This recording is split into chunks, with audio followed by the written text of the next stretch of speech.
அனைவருக்கும் வணக்கம். மும்மொழி கொள்கை அப்படி என்று மத்திய அரசு, அதாவது ஒன்றிய அரசு தொடர்ந்து தமிழகத்தை மிகப்பெரிய அளவில் அரசியல் ரீதியாகவும் தனிப்பட்ட முறையிலும் மிகப்பெரிய அளவில் ஒரு பாதிப்பையும் ஒரு கலவரத்தையும் ஏற்படுத்த வேண்டும் அப்படி என்பது பிஜேபியுடைய மிகப்பெரிய ஒரு நோக்கமாக கடந்த ஒரு மாதமாக செயல்படுவதை நம்ம பார்த்துட்டு இருக்கோம். ஏன்னா தமிழகத்தை எப்படியாவது ஒரு கலவர பூமியா மாத்தி விடணும் அப்படி என்பதற்கு பிஜேபி மிகப்பெரிய அளவுல முயற்சி செஞ்சுட்டு வந்துட்டு இருக்காங்க. அதுல ஏகப்பட்ட உதாரணங்கள் சொல்லலாம். இந்த டங்ஸ்டன் விவகாரமா இருந்தாலும் சரி, பரந்தூர் விமான நிலையமா இருந்தாலும் சரி, அதுக்கு அடுத்தது திருப்பரங்குன்றம், அதுல மிகப்பெரிய அளவுல அவங்க கலவரத்தை தூண்டணும் எப்படி என்பது மிகப்பெரிய அளவுல முயற்சி பண்ணாங்க. அது தோல்வி அடைஞ்சிச்சு. இப்ப மும்மொழி கொள்கை அப்படின்ற ஒரு திட்டத்தை கல்வி, அதாவது மாணவர்களுடைய வாழ்வியல் சேர்ந்து அவங்க உள்ள வர்றது மிகப்பெரிய ஒரு ஆபத்து தமிழக அரசும் மக்களும் உணர்ந்ததால் தான் மும்மொழி கொள்கை எதிர்க்கிறாங்க. ஆனா அவங்க என்ன சொல்றாங்கன்னா, மாணவர் நலன் கருதி தான் செயல்படுறோம் அப்படின்னு சொல்றாங்க. ஒரு பிரதமர் எல்லா இடத்துலையும் போயிட்டு திருக்குறளை மேற்கோள் காட்டுறாரு. தமிழ் மொழியை போல வேற எந்த மொழியுமே சிறந்த மொழி கிடையாது, இந்தியாவின் மூத்த மொழி, உலகத்தின் முதன்மையான மொழின்னு சொல்றாரு. இப்படியாப்பட்ட ஒரு புனிதமான மொழி, ஒரு செம்மொழி அந்தஸ்து பெற்ற ஒரு தமிழ் மொழியை ஏன் உலகத்துல இருக்கிற அனைத்து மாநிலத்திலையும் மும்மொழி கொள்கையை அவங்க ஏற்றுக்கூடாது? அவங்க பிஜேபி என்பது RSS உடைய ஒரு கிளை தான். RSS என்ன சொல்லுதோ அதுதான் பிஜேபி செயல்படுத்தும். RSS ஓட திட்டம் என்னன்னா, இது இந்தியா இந்து ராஷ்டிரமா மாறணும், இந்தியாவின் மொழி சமஸ்கிருதமா வரணும். இதுதான் அவங்களுடைய மிகப்பெரிய ஒரு அஜெண்டா. அதை வச்சுதான் அவங்க நகர்ந்துட்டு இருக்கிறாங்க. அதே போல இந்தியா இந்துக்களுக்கான நாடு. ஏன்னா இந்தியா ஒரு மதச்சார்பற்ற நாடுன்னு எல்லாத்துக்குமே தெரியும். ஆனா RSS இந்தியாவை ஒரு இந்து நாடாவா மாத்தணும். அது இல்லாம இந்தியாவின் மொழி சமஸ்கிருதமா மாத்தணும். ஏன்னா டைரக்டா சமஸ்கிருதம் கொண்டு வந்துட்டுன்னா மிகப்பெரிய ஒரு எதிர்ப்பு வந்துடும். அதாவது இப்ப மோடி, அமித்ஷா இடைநிலை சாதியை சார்ந்தவங்க தானே. நம்ம டைரக்டா நம்ம கொண்டு வந்துட்டோம்னா இந்த இடைநிலை சாதிகளே நம்மள எதிர்க்கக்கூடிய சூழல் உருவாயிடும். அப்படின்றதுக்காக RSS ஃபர்ஸ்ட் இந்திய உள்ள கொண்டு அதற்கு பிறகு சமஸ்கிருதத்தை கொண்டு வர்றது அவங்களுடைய அஜெண்டா. கிட்டத்தட்ட 1000 ஆண்டுகளாக அவங்களுடைய திட்டமே இதன் அடிப்படையில் தான் செயல்பட்டு வந்துட்டு இருக்காங்க. அதனாலதான் நம்முடைய மன்னர்களே RSS, அதாவது பார்ப்பனர்களுடைய கைக்கூலியாக செயல்பட்ட வரலாறுலாம் ஆய்வாளர்கள் கூறியிருக்கிறார்கள், எழுதியிருக்கிறார்கள். அது எல்லாத்தையும் படிச்சிருக்கிறோம், பார்த்துருப்போம். அதே அந்த 1000 ஆண்டுகளுடைய அந்த தொடர்ச்சி தான் இன்றளவும் தொடர்ந்துட்டு இருக்கு. அப்ப நம்ம தமிழக மக்கள் ஏன்னா இந்திக்கு ஒரு இலக்கியமே கிடையாது, ஒரு இலக்கணமும் கிடையாது, எதுவுமே கிடையாது. இப்ப நமக்கு ஏகப்பட்ட இலக்கியங்கள் இருக்கு. புறநானூறா இருக்கட்டும், அகநானூறா இருக்கட்டும், தொல்காப்பியமா இருக்கட்டும், எல்லாமே நம்மளுடைய இலக்கியங்கள். ஆனா இந்திக்கு என்று ஒரு இலக்கியமும் கிடையாது, இலக்கணமும் எதுவுமே கிடையாது. அந்த மொழியை கொண்டு உள்ள கொண்டு வந்துட்டோம்னா தமிழ் மொழியை ஈஸியா அழிச்சிடலாம். தமிழ் மொழி அழிச்சிட்டாலே ஏன்னா ஒருத்தவங்க இப்ப தமிழ் மொழி, இப்ப ஆங்கிலம் என்பது நம்ம மற்றவருடைய தொடர்பு கொள்வதற்கு தான் ஆங்கிலமா மற்ற மொழியா இருந்தாலும் தன்னுடைய தாய்மொழியில தான் சிந்திக்க முடியும், தன்னுடைய தாய்மொழியில் தான் செயல்பட முடியும். தாய்மொழி என்பது சாதாரண ஒரு இதே விஷயமே கிடையாது. ஒவ்வொரு மனிதனுக்கு அவன் தாய்மொழி வழியாகத்தான் அறிவு பிறக்கும். இப்ப நம்ம இங்கிலீஷ் என்பது நம்ம மற்றவர்களோட தொடர்பு கொள்வதற்கு மட்டும்தான் ஆங்கிலத்தை நம்ம பயன்படுத்துறோம். ஆனா தமிழ் மொழி என்பது, நம்மளோட தாய்மொழி என்பது அறிவு சார்ந்து செயல்படக்கூடிய ஒன்று. அது ஒவ்வொரு தாய்மொழியை கொண்டவனுக்கும் அந்த அடிப்படையில் தான் இருக்கும். இப்ப பிஜேபியோட திட்டம் என்னன்னா, இந்த இந்தியா உள்ள கொண்டு வந்துட்டுனா தமிழ் மொழி அழிச்சிடலாம். ஏன்னா எல்லாத்தையும் ஹிந்தி தெரிஞ்சிச்சு இல்லை, அப்படி எதுக்கு தமிழ் மொழியை நீங்க கத்துக்கணும்? இந்தியா நீங்க எல்லாமே படிக்க ஆரம்பிச்சிருங்க, கத்துக்கோங்க அப்படின்ற மாதிரி தான் பிஜேபி சொல்றதுக்கு தான் மும்மொழி கொள்கையை உள்ள கொண்டு வர்றதுக்கான ஒரு முயற்சி எடுத்துட்டு இருக்கு. ஏன்னா பிஜேபி எல்லா மாநிலத்தையும் அவங்க கைப்பற்றிட்டாங்க. குறிப்பா தமிழ்நாட்டை அவங்களால உள்ள பிடிக்கவே முடியாத ஒரு சூழல்ல தமிழ்நாட்டை எப்படியாவது அதாவது 2026 எலெக்ஷன் அவங்களுடைய டார்கெட் கிடையாது. 2029, அதாவது இப்ப திரும்பி வந்து இந்த பிரதமர் எலெக்ஷன் வரும்ல, நாடாளுமன்ற எலெக்ஷன், அந்த எலெக்ஷன் தான் அவங்களுடைய டார்கெட்டு. அந்த அந்த எலெக்ஷன்ல வந்து பிஜேபிக்கான ஒரு பெரும்பான்மை தொகுதிகளை வந்து கைப்பற்றி ஆக வேண்டும் அப்படி என்பதுதான் பிஜேபியோட மிகப்பெரிய ஒரு இலக்கு. நீங்க குறிப்பா ஒண்ணு பாத்துக்கிட்டீங்கன்னா, பிஜேபியோடைய ஒவ்வொரு மாநிலத்திலையும் வந்து ஆட்சியை கைப்பற்றிருப்பாங்க. அந்த ஆட்சியை எப்படி கைப்பற்றினாங்க அப்படி என்பது வந்து அது வந்து மிகப்பெரிய ஒரு அவங்களுடைய பிளான். அது எப்படின்னா அவங்க வந்து ஆட்சியை கைப்பற்றி ஒவ்வொரு மாநிலத்திலையும் வந்து பாத்தீங்கன்னா ஒரு கலவரத்தின் அடிப்படையில் தான் வந்து அவங்க ஆட்சியை கைப்பற்றக்கூடிய ஒரு சூழலை உருவாயிருக்கும். ஏன்னா வந்து கலவரத்தை ஏற்படுத்தி விட்டு அந்த கலவரத்திற்கு வந்து பாதுகாப்பு நாங்க தான், அந்த கலவரத்துக்கு வந்து தூண்டியவர்கள் வந்து தண்டிக்கப்பட வேண்டும், அவர் தேச துரோகிகள், இந்தியாவை பிளவுபடுத்த பார்க்கிறார்கள் என்று மிகப்பெரிய ஒரு அரசியலை வந்து செஞ்சுக்கிட்டு பிஜேபி வந்து உள்ள அந்த கலவரத்துல வந்து உள்ள நுழைஞ்சு அவங்களுக்கான அரசியல் ஆதாயத்தை தேடிப்பாங்க. ஆனா இந்த கலவரத்தை தூண்டியதே யாரு? பிஜேபி அரசு தான் வந்து கலவரத்தை தூண்டி இருக்கும்.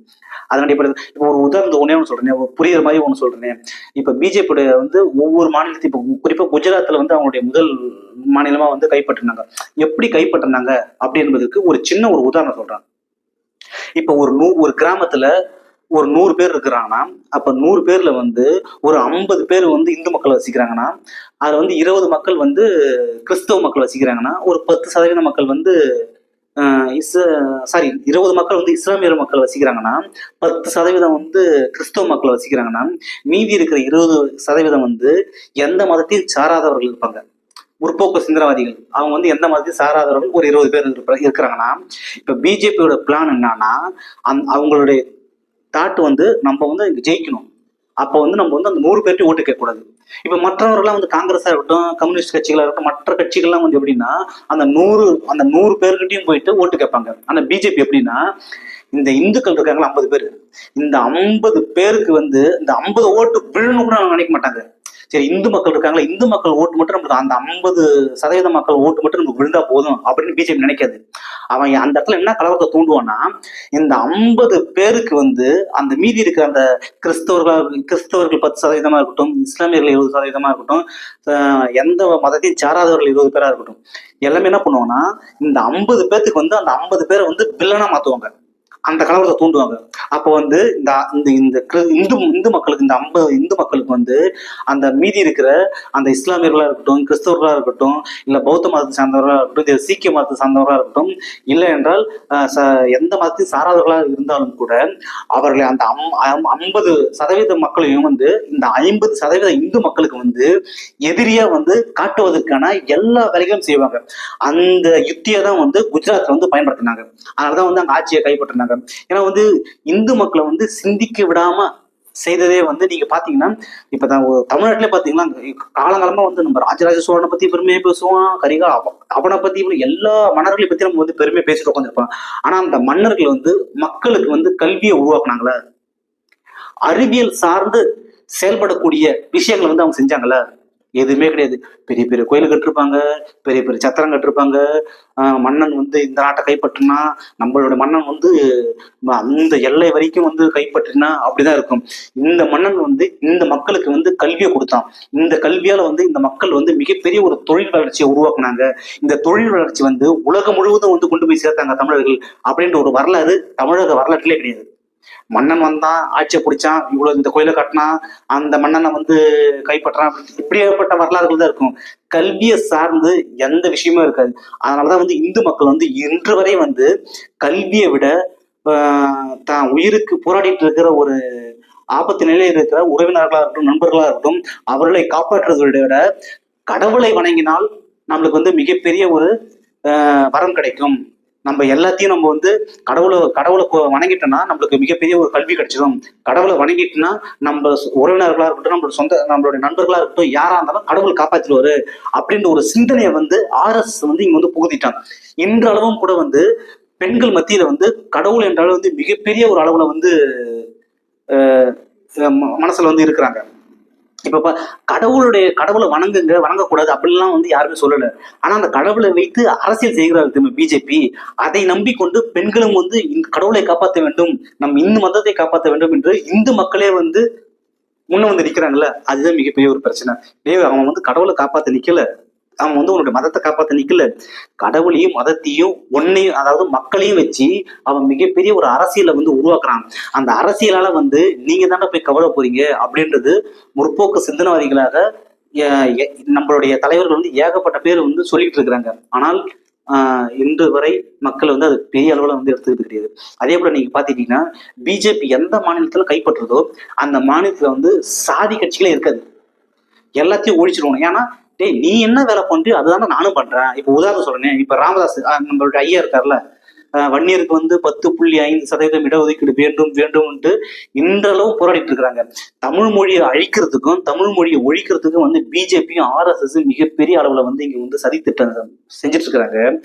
அதெல்லாம் வந்து ஐயா பேசல. ஏன்னா கூட்டணி தர்மத்திற்காக வந்து இந்திய மொழியை வந்து உள்ள கொண்டு வரதுக்கு நாங்கள் ஆதரவு தெரிவிக்கிறோம் அப்படின்றது மௌனமா இருக்கிறாங்க. நம்ம சொல்ல வேண்டிய விஷயத்த மறந்துட்டோம் பாருங்க. இப்ப வந்து ஐயா வந்து ராமதாஸ் ஐயா வந்து வன்னியருக்கு வந்து 10.5% இடஒதுக்கீடு வேணும். ஏன்னா வன்னிய மக்கள் வந்து மிகப்பெரிய பொருளாதார வீழ்ச்சியில இருக்கிறாங்க, அவங்ககிட்ட வந்து எந்த ஒரு பொருளாதாரமும் கிடையாது, நிலமற்ற மக்களா இருக்கிறாங்கன்றது அது உண்மைதான். எல்லா கம்யூனிட்டிலும் வந்து ஏற்றத்தாழ்வுகள் இருக்கும். வசதி படைத்தவர்கள் ஒரு பக்கம் இருந்தாலும் அதே சாதியில் ஏழ்மையானவர்களும் ஒரு பக்கம் இருக்கிறாங்க. இப்ப இந்த சாதிக்காக போராடிட்டு இருக்காங்களா. இப்ப பிஜேபி என்ன உள்ள வந்து பண்ணுவோம்னா, டேய் நீ என்ன சாதி அரசியல பண்ற அதுதான் நான் பண்ண போறேன், நீ சாதியை வச்சு பண்ற, நான் இந்து மதம் என்ற ஒரு கட்டமைப்பு வச்சு நான் வந்து பண்ணிட்டு இருக்கேன். நீ வந்து தாழ்த்தப்பட்ட மக்களுக்கோ பட்டியலின மக்களுக்கோ வந்து நீ வந்து உதவி செய்ய மாட்டல, அதே தான் நானும் செய்யறேன். ஏன்னா வந்து இன்றளவும் வந்து பட்டியலின மக்களுக்கோ பிஜேபி செய்த நன்மைகள் என்று எதுவுமே கிடையாது. ஒரு பேருக்காக வந்து பாத்தீங்களா, ஒரு பட்டியல் அருந்ததிய சமூகத்தை சேர்ந்தவர் வந்து எல் முருகனை வந்து நாங்க வந்து பிஜேபி தலைவராக போட்டோம். அதை வந்து ஒரு அடையாளப்படுத்துவதற்கு தான் வந்து இது மாதிரி வந்து முன்மொழிவாங்க. இப்ப வந்து திரௌபதி முர்மு வந்து ஒரு பழங்குடி சமூகத்தை சேர்ந்த ஒரு பெண், அவங்களை போட்ட உடனே நாங்க தான் வந்து கொடுத்துருக்கோம் அப்படி என்பது வந்து அடையாளப்படுத்துவதற்கு தான் வந்து பிஜேபி வந்து இத மாதிரியான பொறுப்புகளை வந்து கொடுக்குமே தவிர அதிகாரத்தை அவங்க வந்து பகிர வேண்டும், அதிகாரத்தை அவங்க கைப்பற்ற வேண்டும் அப்படி என்பது பிஜேபி ஒருபோதும் நினைக்காது. ஏன்னா பட்டியலின மக்கள் வந்து ஒருபோதும் வந்து பிஜேபியும் ஆர்எஸ்எஸ்ஸையும் வந்து ஏற்றுக்கொள்ள மாட்டார்கள். ஏன்னா பிஜேபியும் ஆர்எஸ்எஸ் வந்து புரட்சியாளர் அம்பேத்கர் அவர்கள் வந்து அப்பவே வந்து மூர்க்கத்தனமா வந்து எதிர்த்தாரு. மனுஸ்மிருதியை வந்து வீதியில போட்டு கொளுத்தினவர், இந்து மதத்தை விட்டு வெளியேறினவர். எல்லாமே சொல்லுவாங்க அம்பேத்கர் வந்து புத்த மதத்துக்கு தழுவினார் அப்படி என்பதை விட 10 லட்சம் பேரோட இந்து மதத்தை விட்டு வெளியேறினார், அதுதான் வரலாறு. ஆனா வந்து பிஜேபி வந்து அம்பேத்கரை வந்து அவங்களுடைய ஒரு பகடக்காயா வந்து பயன்படுத்தியது காரணம் என்னன்னா, பட்டியல் சமூகத்தில் உள்ள மக்களை, அதாவது அறிவற்ற மக்கள், படிப்பறிவற்ற மக்கள், எந்த ஒரு நாலேஜுமே இல்லாம வடமாநிலத்துல வந்து இன்னமும் வந்து வடமாநிலத்துல போய் பாத்தீங்கன்னா பட்டியல் சமூகத்தை சார்ந்தவர்கள் வந்து இன்றளவும் வந்து அவங்களுக்கு வந்து கல்வியே கிடைக்கல. அதாவது 8ஆம் வகுப்பை தாண்டும் அளவுக்கு கல்வி கிடைக்கல. இப்ப நம்ம தமிழ்நாட்டுல வந்து எல்லாத்துக்குமே வந்து அந்த அளவுக்கு வந்து எல்லா சமூகத்தையுமே வந்து கல்வியில வந்து மிகப்பெரிய ஒரு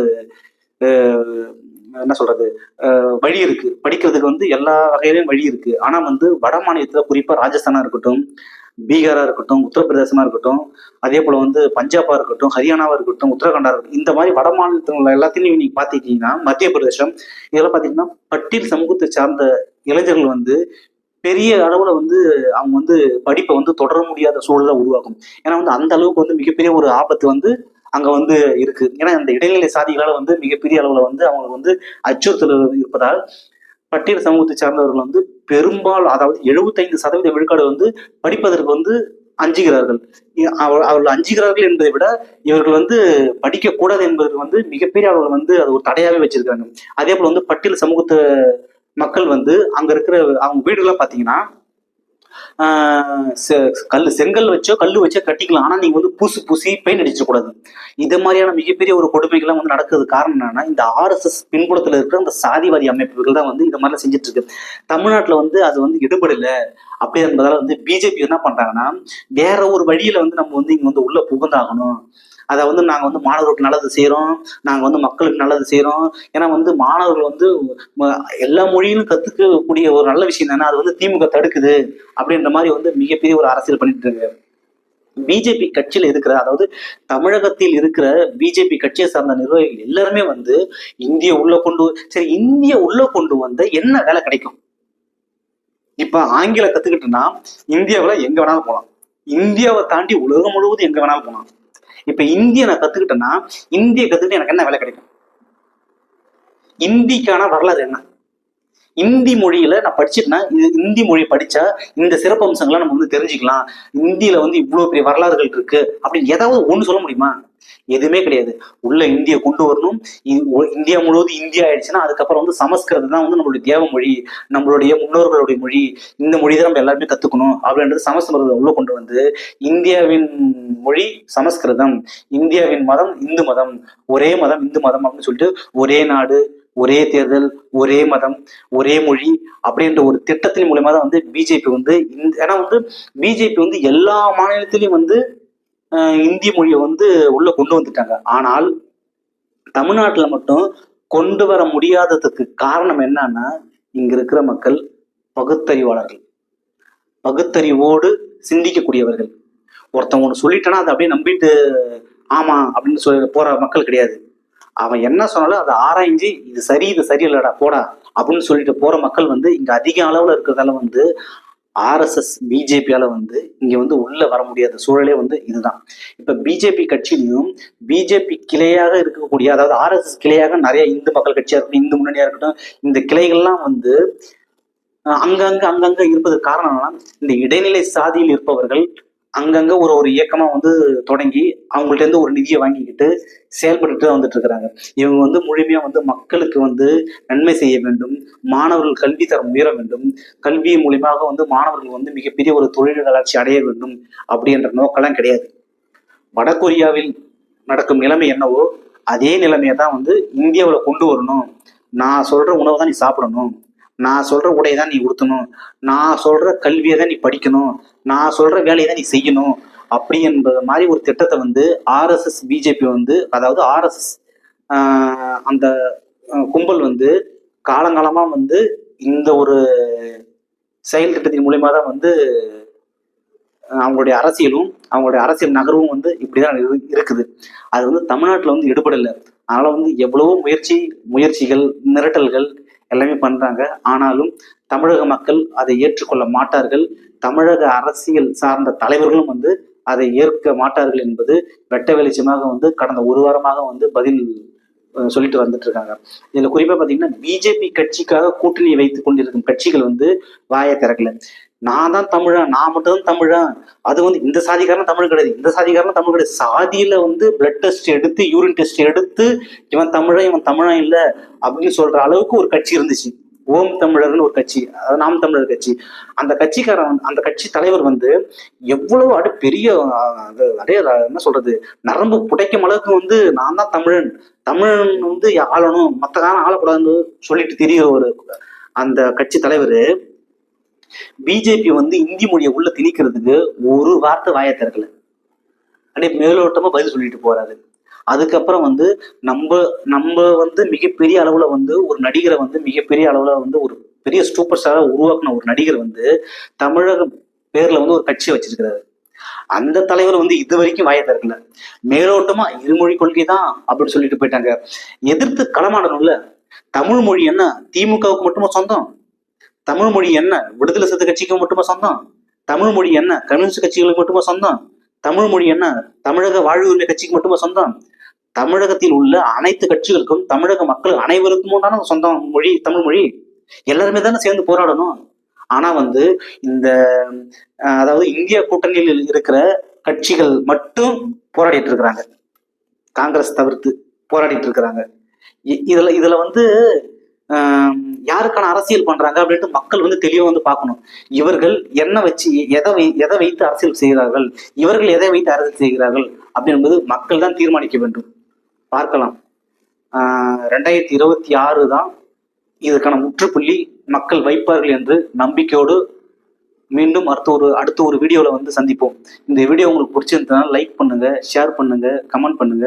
கண்டிப்பாக உங்களுடைய நண்பர்களுக்கும் உங்கள் உறவினர்களுக்கும் வந்து சப்ஸ்கிரைப் பண்ண சொல்லுங்க. நீங்கள் வந்து லைக் பண்ணாதான் எல்லாருக்கும் காட்டும். உங்கள் ஆதரவு நோக்கி என்றும் காத்திருக்கிறோம். நன்றி, வணக்கம்.